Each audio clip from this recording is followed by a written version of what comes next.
Hey everybody, Chris here with Berry Hill Farm, getting ready to build a paddock for our cattle. Something that we should have done a long time ago. We'll show you some videos of why this is needed.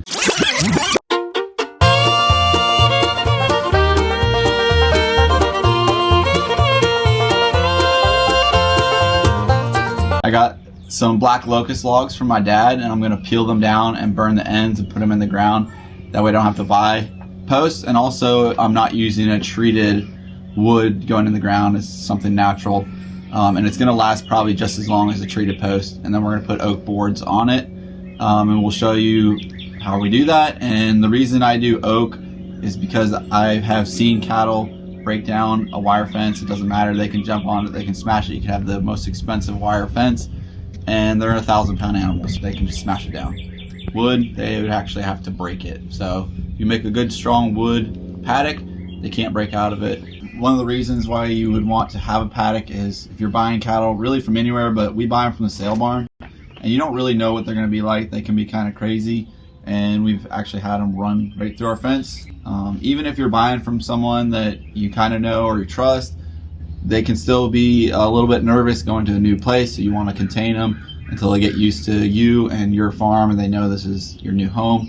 It's something that I think is really a necessity if you're going to raise cattle. So I'm building this paddock off the side of our unloading and loading chute, so I can back right up to that and I can run them right into this paddock. It's 24 by 24, which I can put probably 10 500-pound calves in there, no problem. Feed them hay and water, keep them contained, and then I can slowly start letting them out into the pasture once they get used to us. And you can also use it if you need to separate cows, if you got one that's sick and you want to keep it separate from the others.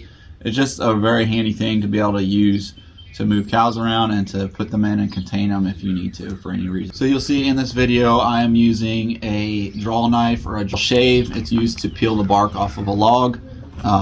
I believe it's a 10-inch and a PV is the brand. I can post that in the description. And then I'm also burning the logs just with a propane torch, like a weed burner torch. You can do it different ways. You can build a fire and burn them. That takes a lot longer. So I opted just to get it done and use the propane torch and burn the logs.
Alright, so we did not quite get the pen finished yesterday. We're going to go back out this morning and get the boards on it, and then should be finished up. I got to cut a section out of our loading pen to make a gate basically into the pen. There's going to be no other gate on the pen. I'm going to unload them into the loading chute and then push them over into the pen. So I'll show you all that as we're doing it. I'm gonna finish my cup of coffee and we're gonna get to it.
All right, so here's the finished paddock. It's 24 by 24. I put a hot wire around the bottom just so they don't mess with that. I have a little bit of a gap down there. I'll probably end up putting another board along the bottom over there. It's a little high, I think it's about 18 inches, but the wire works for now, but I'll probably end up putting another board. But this is oak boards all the way around, and then they are black locust posts other than what was already here. Some of these posts are the side of our loading chute, so we kind of just built off the side of that.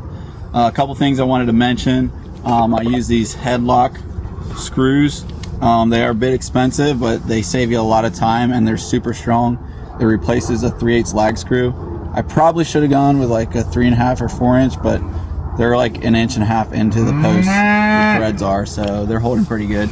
And I put the boards on the inside, so the cows are going to push against it, not pop them off. You can buy these at Lowe's. It is Fasten Master is the brand, but they have all different ones. They have ledger lock, head lock. They have different shaped heads on them for different applications. So this is a really good brand.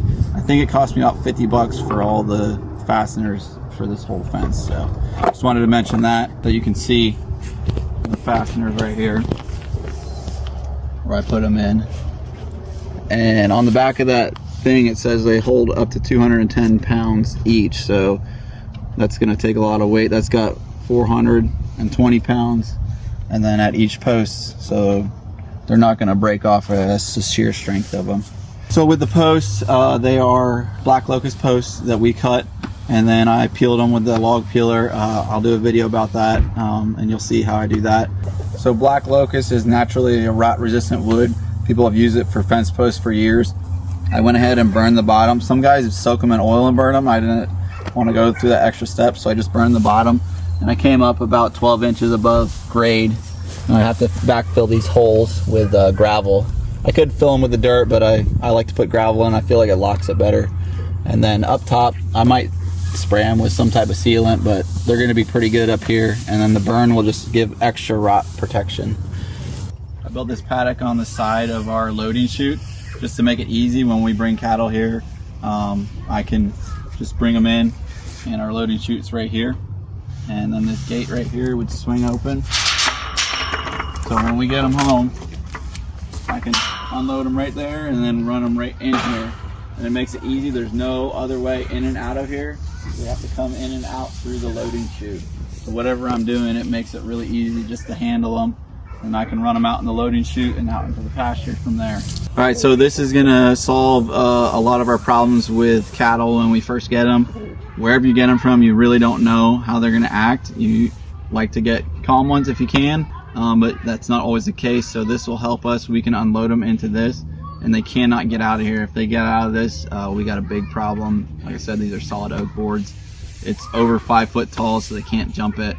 We can unload them into here and then feed them hay and water for several days until they calm down and get used to us. Then we can start letting them out a little bit at a time until we train them to our electric fence, and then it should solve a lot of our problems with cows getting out. And then we can also figure out if we got a wild one we want to get rid of right away too. So it'll just eliminate a lot of the headache that we've had through the years. So if you're interested in learning about the posts and how to make them, I did a video about that, showing how I do that. It was actually with a hackberry log, but I'll put the link at the end of this video, and I'll show you how to peel the log, what tools I use, and the burning process and everything that I use. So if you have any questions or comments about what I did here or how I did it, I'd love your feedback. Did I do it wrong? A lot of this stuff I'm just figuring out myself. So with like the posts and everything, give me your feedback, what you think, any questions, love to hear from you.